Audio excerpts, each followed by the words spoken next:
If you're a fan of the MMO genre, and you're watching this video, so I assume that's probably the case, then you've likely experienced what feels like a predatory practice to keep you playing a game. There are many different methods MMO developers utilize to essentially trap their players, making them feel like they have to spend all their time within the game. We're familiar with a lot of these, and it seems like, unfortunately, MMOs today lean more and more into these types of methods. So in this video, I want to go over some examples of these predatory practices and then look at some ways an MMO can actually respect your time and why I think the Riot MMO may already be heading in the right direction. Now let's start this video off talking about player engagement.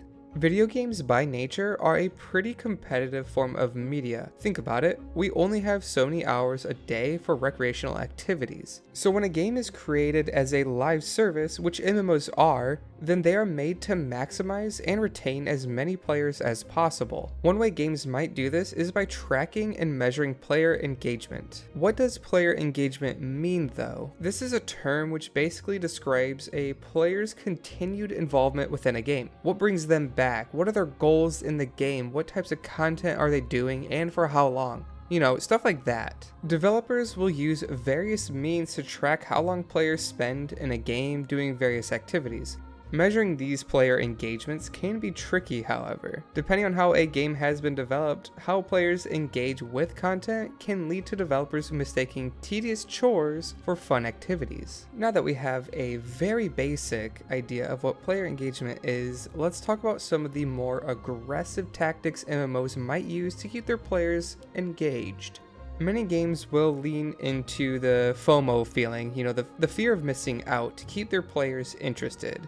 This is a fine tactic, and as Ghostcrawler said in one of his Twitter threads, a little bit of FOMO is good because it's one of the primary drivers in making sure that you and your friends show up to the raids and are as prepared as possible. Nobody wants to be that guy letting your raid team down. But when you lean a little too much into FOMO or just adding too much content, it can lead to chores feeling tedious and cause players to burn out. One of the best examples I can think of that capitalizes on FOMO is when a game heavily ties upgrade progression to daily activities, so basically how Lost Ark does things. You feel obligated to log in every single day to continuously do your dailies in order to keep upgrading your character in preparation for new content. There's never a real stopping point unless you put a hard stop on it yourself. So essentially, it would be like asking a gambling addict to stop gambling with this type of model. I think an example of too much content is with World of Warcraft's Legion expansion. For those unfamiliar, in that expansion, Blizzard introduced a system called legendary items, which were unique pieces of gear tied to your character, which altered your gameplay in unique ways. There were maybe 8 to 10 of these items per class, but only a few of the legendaries were actually useful. It was a really cool system and a lot of fun once you had the actual legendary items you were looking for. However, the way you acquired the legendaries was literally toxic and just peak artificially inflating players' time spent in the game. Early on in that Legion expansion, you basically just played the game and most forms of content had a chance to reward you with one of these legendary items. At random. That's the catch. Initially, you felt very compelled to farm and play the game with the hopes of getting that one legendary item you were looking for. And then you finally see that legendary item drop. However, it's the wrong one. You are immediately filled with dread, and you just know that you have to spend weeks just to get that chance at getting the correct legendary item again. This is what I mean by predatory tactics or artificially inflating time spent in the game to keep players logging in each day for as long as possible. What happens on the opposite side of the spectrum though? When you design a game with smaller content patches every few months without a lot of artificial time gates, the game tends to start feeling more seasonal. That's not a bad thing, and it's what games like Path of Exile follow. This means there's usually a bigger upfront commitment to a game when the new content releases, and as players complete the content, they taper off until the next content patch. As long as the content releases are fairly consistent and high quality, players will always come back to try out a new season. Now, of course, comparing seasons or leagues in something like Path of Exile and an MMO are different, because in Path of Exile, if you want to start a new season, you have to start a fresh character every time, while in MMO, you would be required to pick up where you left off with your character's progression. Therefore, when Ghostcrawler says they don't want this MMO to be the only game you ever play and that they are likely going to be designing the game with less content, he isn't saying the game won't have content or be a small game. I think he's implying the chores or the in-game maintenance will be minimal. And as Ghostcrawler mentioned, there has to be something to keep players pushing forward and showing up to the raids and such, but it shouldn't have to feel tedious to maintain and progress your character.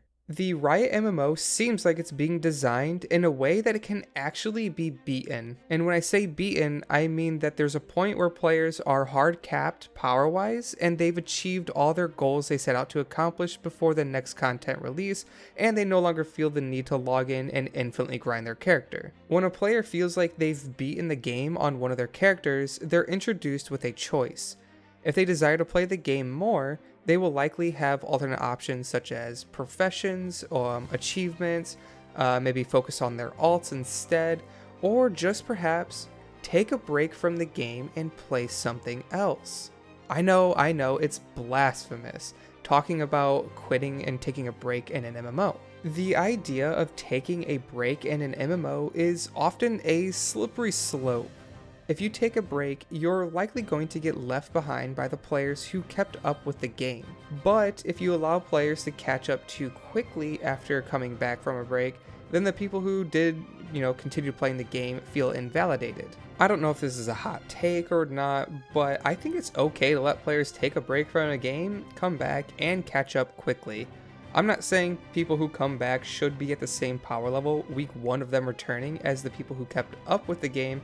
I just believe that introducing some helping hands to get new players and returning players caught up is healthy for an MMO's population. At this point in time, I am hopeful based off of Ghostcrawler's Twitter thread that Riot has an understanding of how they can respect a player's time. Developers walk a fine line when it comes to this topic, and there will have to be tweaks along the way as there will likely be mechanics in the game that feel tedious starting out. Only way to know is to playtest, which is going to take time. I'd like to know what your feeling on this topic is though. Do you prefer an MMO with a ton of content, or are you more on board with a seasonal MMO with a lot of smaller content releases where you're free to come and go? Let me know in the comments down below. And as always, this was Goober Troy saying thanks for watching, and I hope you all have a wonderful, wonderful day.